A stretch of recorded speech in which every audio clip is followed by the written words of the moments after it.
Welcome to Metalicast Material and Metallurgi Podcast. Jadi di sini bersama saya Soldio Moting Parewang sebagai host pada Metalicast kali ini bersama teman saya Ezra Karolin Dodri Karapang.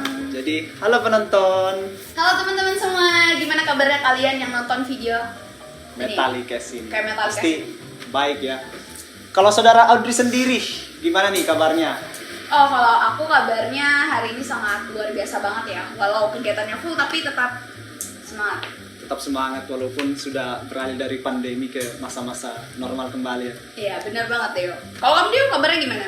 Ya bisa dibilang kurang baik sih, soalnya sekarang kan kita masa-masa organisasi kan. Saya itu masih sulit untuk membagi waktu untuk organisasi dan akademik sendiri. Ah, gitu ya. Ya. Kita sekarang udah semester berapa sih Deo? Kita udah semester 4. Oh my god. Oke teman-teman, kita harap semua keadaan kalian yang nonton Metalicast hari ini tuh baik-baik ya. Iya. Oke. Sebelumnya kita mau perkenalan dulu nih. Kita ini dari program studi apa sih Deo? Kita dari program studi Teknik Material dan Metalurgi Institut Teknologi Kalimantan. Kita dari program studi Teknik Material Metalurgi di Institut Teknologi Kalimantan. Kita sekarang udah semester berapa ya Deo? Kita sekarang sudah semester 4, dimana sekarang itu masa-masa kita jadi staff di organisasi nih. Iya, jadi di semester 4 ini kita udah mulai memasuki masa menjabat, maksudnya masa di organisasi. Jadi menurut Ezra sendiri, terganggu enggak sih organisasi dengan akademik ini? Kalau menurut aku enggak sih, tapi kita harus lebih pintar-pintar atur waktu aja di akademik sama di organisasi. Nah, Dio, kita malam ini mau ngapain sih? Malam ini kita akan mengadakan podcast yang akan dihadiri dengan narasumber yang sangat luar biasa. Kira-kira siapa nih, Ezra? Siapa ya? Narasumber kita pada episode 1 kali ini ialah Kak Yogi Mirsa Pangestu Utomo. Yeay! Oh kakak, gimana kabarnya? Ya, baik. Ya, jadi untuk Kak Yogi sendiri nih gimana nih kabarnya? Untuk saya sih alhamdulillah sejauh ini alhamdulillah baik sebenarnya. Kita semester 6, saya semester 6 ya, agak pusing-pusing sedikit lah, tapi ya Iya. seperti itu. Gimana sih Kak kesan dan pesan Kakak kan pas semester lalu nih itu kan online Kak, sekarang kan offline. Itu kayak apa sih cara Kakak menyesuaikan? Kalau masalah menyesuaikan kan kebetulan saya pada semester awal itu offline ya, tapi tidak seintens semester 6 gitu ya. Kita di semester 6 kan mungkin apa ya, SKS-nya lebih sedikit ya daripada sebelum-sebelumnya. Cuman permasalahannya mata kuliahnya lebih berat gitu. Oh iya benar-benar. Itu sih kalau dari saya mungkin lebih ke ininya, banyak tugasnya ya pasti, tapi untuk lebih ke analisisnya lebih susah ketimbang semester sebelumnya. Itu sih. Oke. Jadi Kak, di semester 6 ini kan kalau saya sama Deo kan di semester 4 ya Kak, kami baru memasuki yang namanya keorganisasian. Kalau Kak Yogi sendiri untuk di semester 6 itu apakah masih di organisasi atau gimana Kak? Kebetulan ya kalau sekarang di semester 6 ini sendiri saya masih organisasi karena kebetulan saya ada di KM ya, alhamdulillah menjabat mungkin sebagai teman-teman Menteri Desa dan Teknologi ya. Tetapi itu bukanlah pencapaian yang terlalu wah ya kasarannya. Tapi itu apa ya kasarnya, suatu pencapaian yang luar biasa kita sebagai mahasiswa, karena kita tahu jadi menteri aja susah gitu ya gitu kan ya. Tapi ya itu juga motivasi ke teman-teman juga gitu kan, jadi staff juga siapa tahu ke depan untuk melanjutkan. Oke. Nah, jadi teman-teman, sebelum kita memasuki pembahasan kita inti lebih dalam, jadi saya Deo terus sama Kak Yogi ini sama-sama dari mahasiswa Teknik Material dan Metalurgi Institut Teknologi Kalimantan. Nah, kalau menurut Kakak sendiri, apa sih Kak teknik dan material metalurgi itu Kak? Oke. Mungkin kalau dari teman-teman ya pernah tahu teknik material metalurgi itu kalau ditanya orang pasti berhubungan dengan toko bangunan gitu ya. Pasti kan dengan toko bangunan kan. Nah, itu sebenarnya sih dibilang salah juga enggak, dibilang benar juga enggak banget gitu kan hitungannya. Tapi kalau orang berpikir kalau masalah akademis, apa itu teknik material metalurgi, itu adalah program studi yang membahas tentang material. Tapi materialnya ini lebih mendalam lagi mengenai, mungkin kita ambil contoh logam.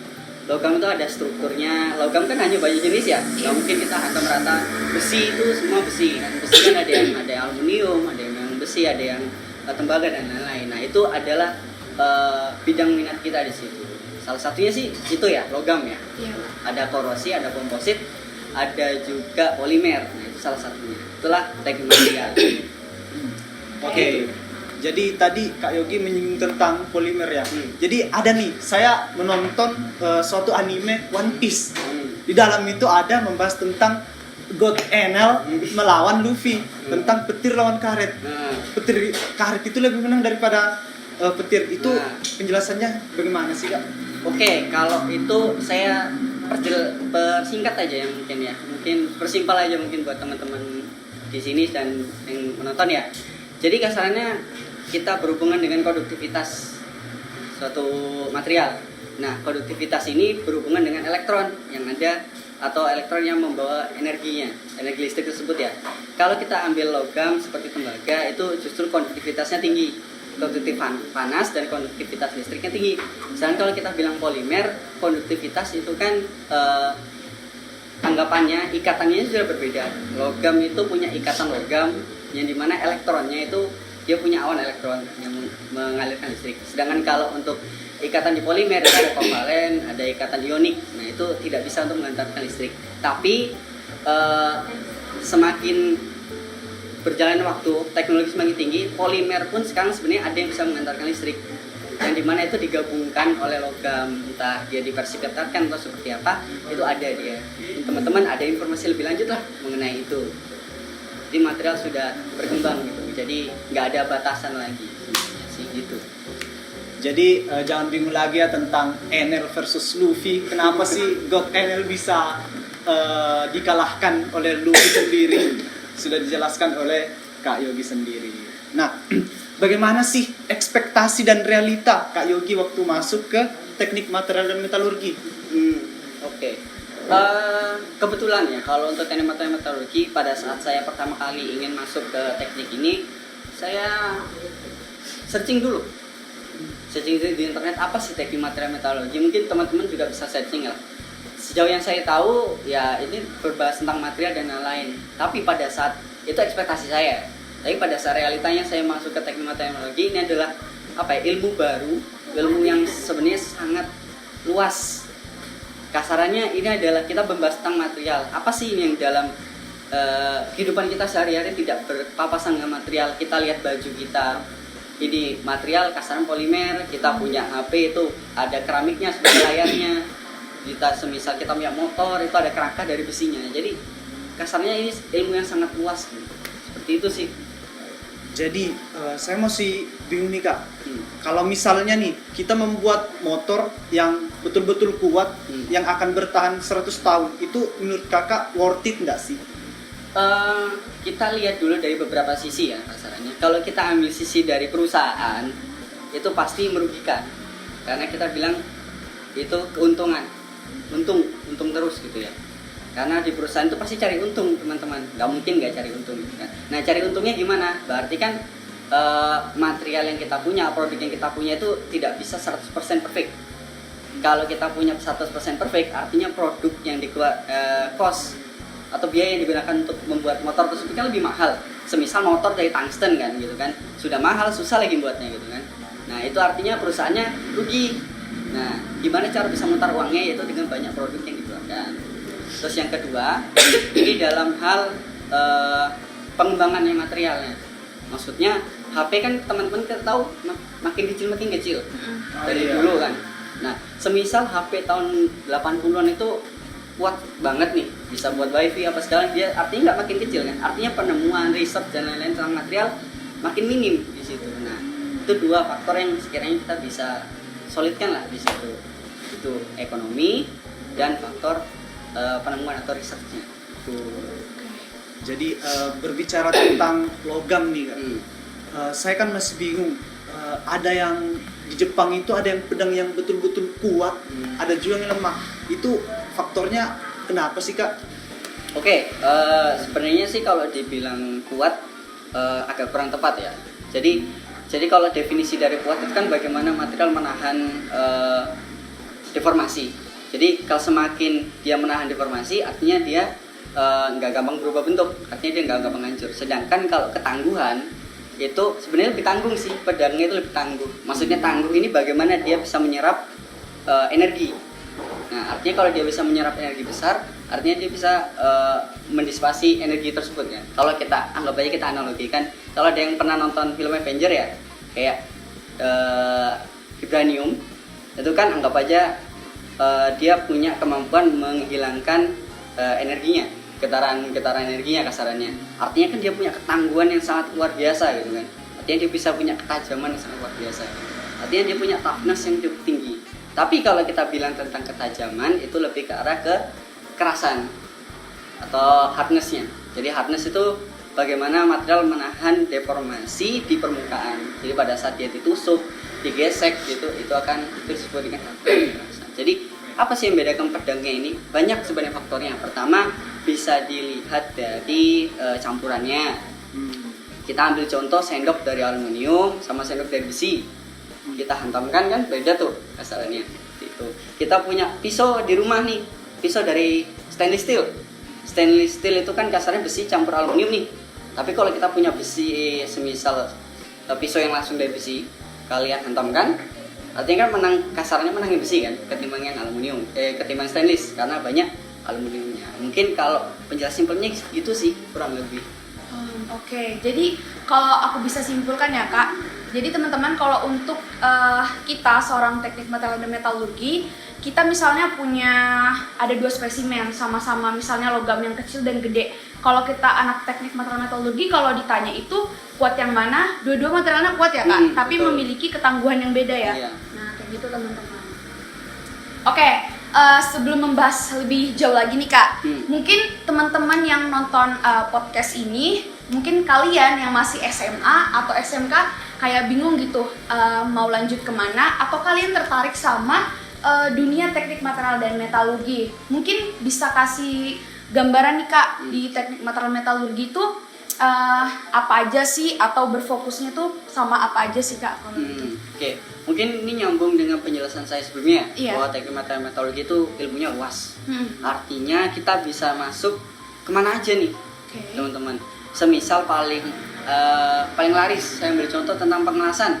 Mungkin teman-teman dari SMK ingin lanjut ke semisal mau ke mesin, ada pengelasan, jangan takut, di teknik material juga bisa masuk ke pengelasan. Karena kita belajar tentang logam, ada material. Nah, manufaktur itu kan salah satu teknik manufaktur kan pengelasan kan. Nah, itu bisa masuk. Semisal ada yang lebih tentang kasarannya pengennya keramik nih, keramik material juga bisa masuk keramik di sini. Semisal pengen ke, nggak perlu yang jauh-jauh, pengen jual baju.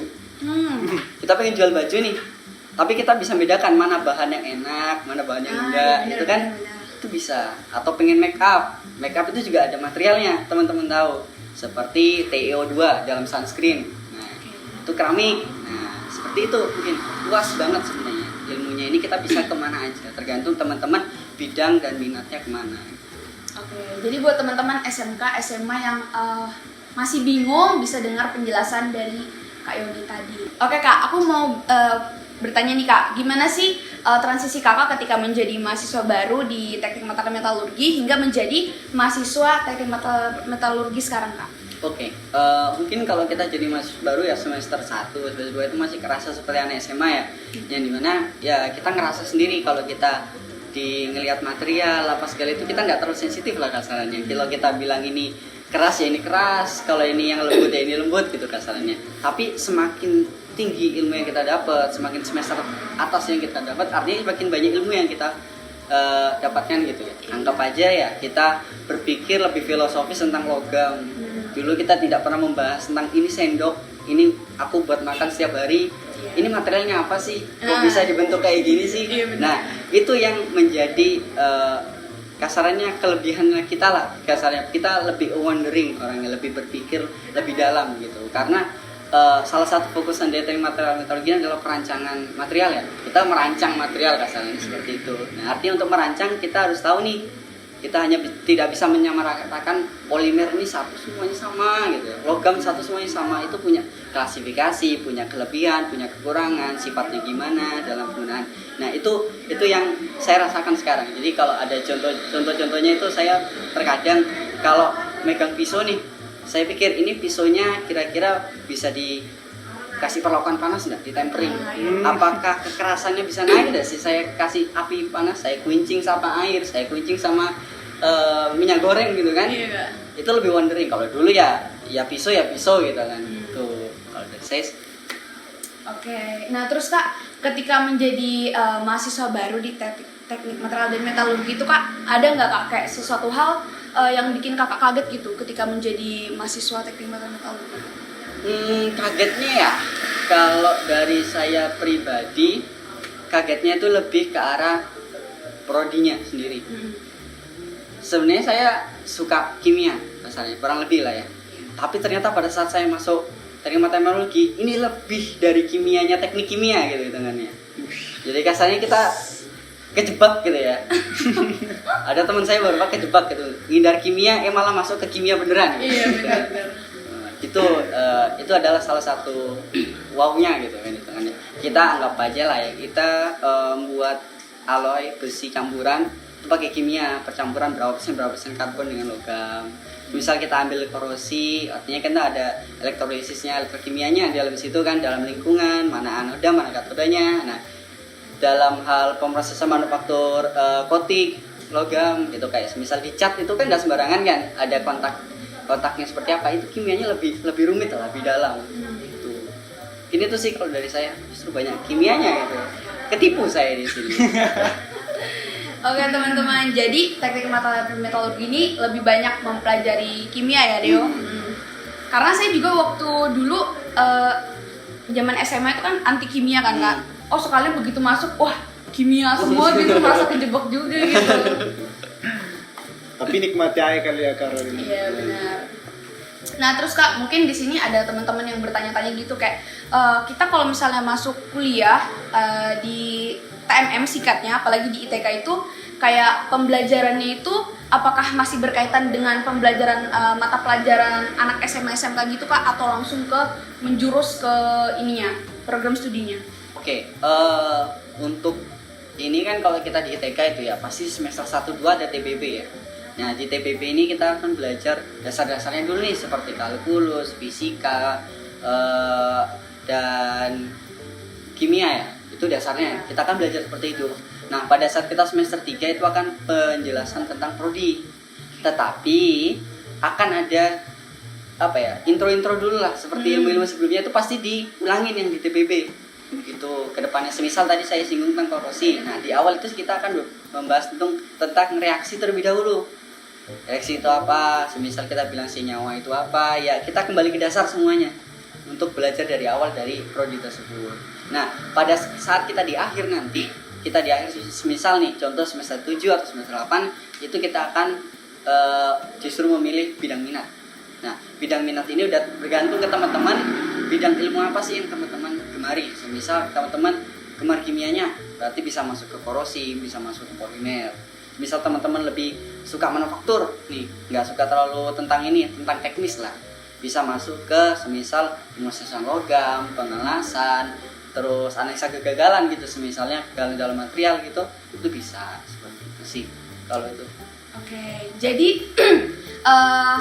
teman-teman SMA dan SMK mungkin yang kalau pelajaran basic itu kan Kak ada yang namanya kalkulus ya.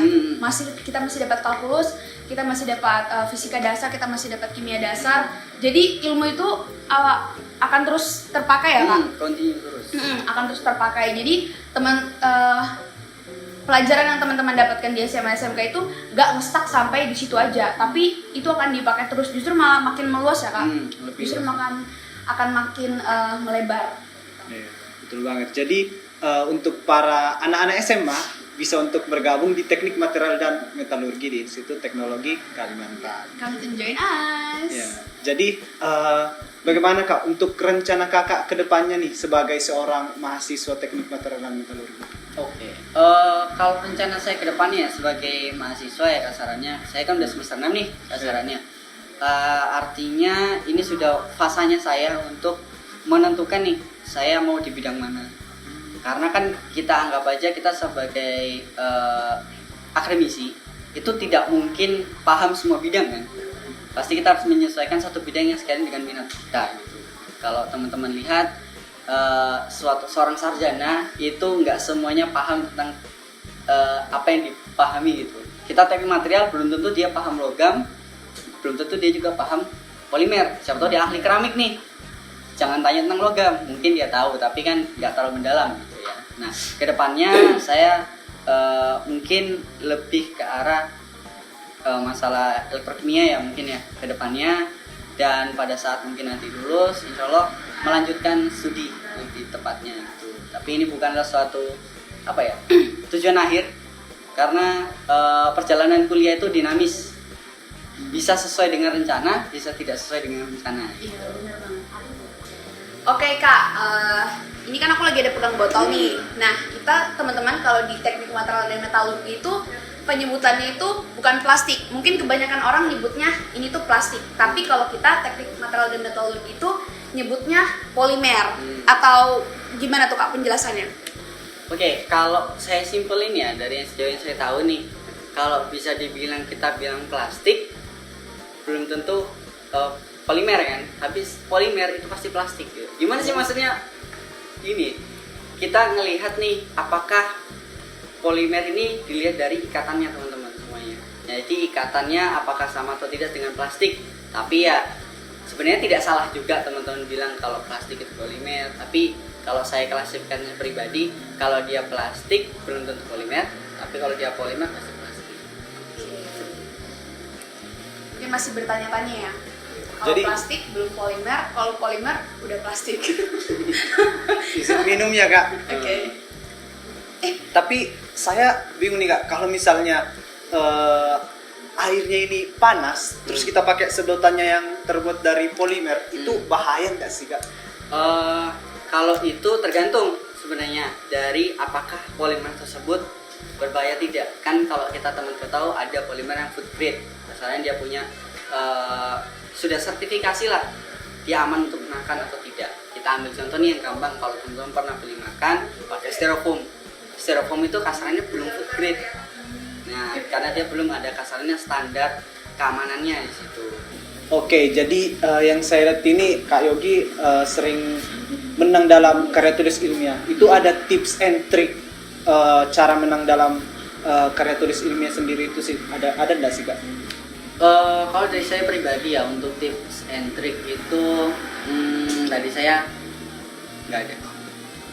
Kenapa saya bilang tidak ada? Karena kita untuk menumbuhkan semangat berkompetisi lomba itu harus terbangun dari diri sendiri. Nah, dari terbangun niat untuk kompetisi itu melihat kasarnya semangat sih. Kelihatannya kalau dari saya pribadi tujuan saya kuliah ini apa? Kita buat bangun dulu lah. Kayak kita ingin kuliah itu kita ingin berprestasi. Berprestasinya kita apakah ingin meninggalkan suatu kenangan atau kontribusi lah kita ke kampus gitu kan. Nah, gimana cara kita memberikan kontribusi? Salah satu dari lomba. Kasarnya lomba dari kebetulan saya berminat di dalam kompetisi karya tulis ini kan. Nah, saya lebih berminat kepada ini untuk berkontribusi saya melalui karya tulis. Nah, awalnya susah sebenarnya, susah banget buat karya tulis itu, susah sekali. Tetapi dari kesusahan dan kita ikut lomba banyak banget, kita berlatih untuk bangun ini kerangka berpikir untuk melihat suatu permasalahan, bagaimana solusinya, bagaimana pengaplikasiannya itu dilihat dari bagaimana sih kita bisa menganalisis suatu permasalahan, gimana kita bisa memberikan solusi dari suatu masalah tersebut, dan gimana solusi tersebut bisa berjalan atau bisa diterapkan. Oke teman-teman, jadi Kak Yogi ini merupakan salah satu mahasiswa berprestasi dan juga aktif baik dalam bidang keorganisasian maupun perlombaan yang ada. Oke teman-teman, jadi dari penjelasan yang sudah dijelaskan sama Kak Yogi tadi, teknik material dan metalurgi itu mencakup hal yang sangat luas ya teman-teman. Mau di pengelasan, mau di logam, mau di polimer, keramik, gelas, itu banyak banget dan luas banget. Nah, Kak Yogi mungkin bisa berbagi nih ke teman-teman yang sedang menonton pada saat ini, apa aja sih Kak fun fact TMM yang Kakak ketahui gitu, atau yang mungkin awam banget ditahu orang, kan dari namanya sendiri teknik material metalurgi mungkin masih baru ya buat orang. Oke. Nggak salah sih sebenarnya, memang masih baru teknik material metalurgi dan masih sedikit kasar di Indonesia.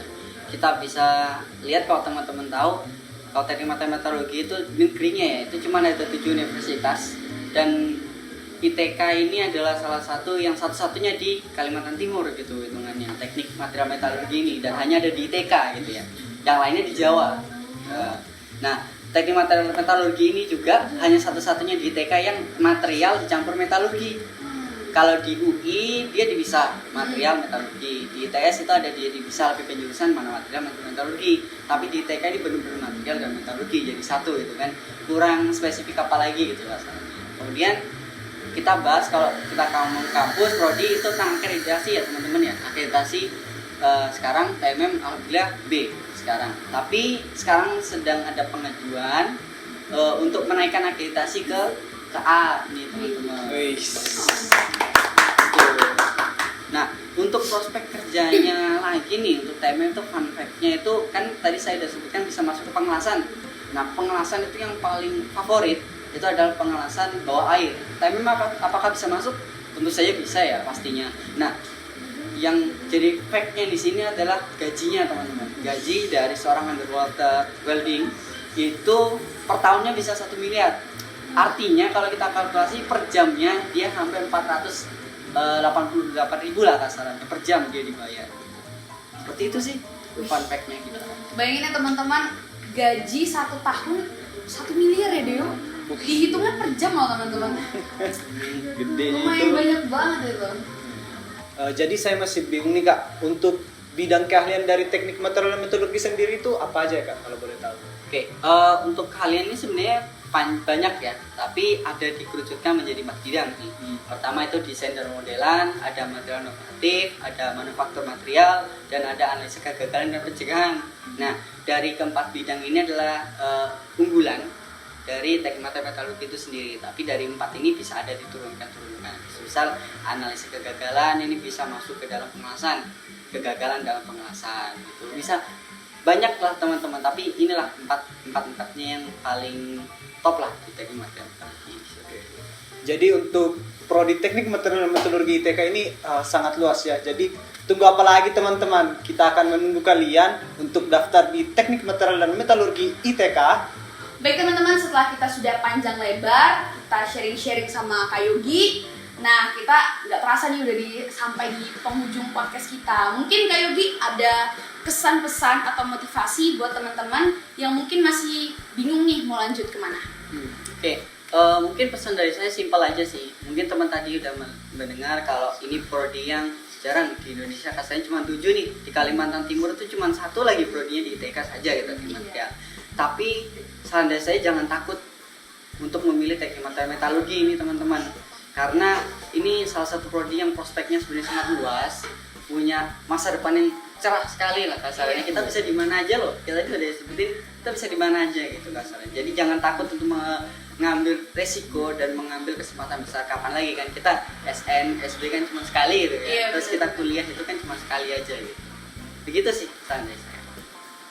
Nah, sebagai bentuk kenang-kenangan kita untuk Kak Yogi, di sini kita ada menyiapkan ini ada sertifikat nih Kak sebagai narasumber untuk Metalikas kita pada hari ini Kak. Oke, diterima ya Kak. Oke. Oke, tibalah saatnya kita di penghujung podcast episode 1 kali ini. Kami tunggu kehadiran kalian di Teknik Material Metalurgi Institut Teknologi Kalimantan dan nantikan podcast selanjutnya hanya di Metalikas Material and Metalurgi Podcast. See you.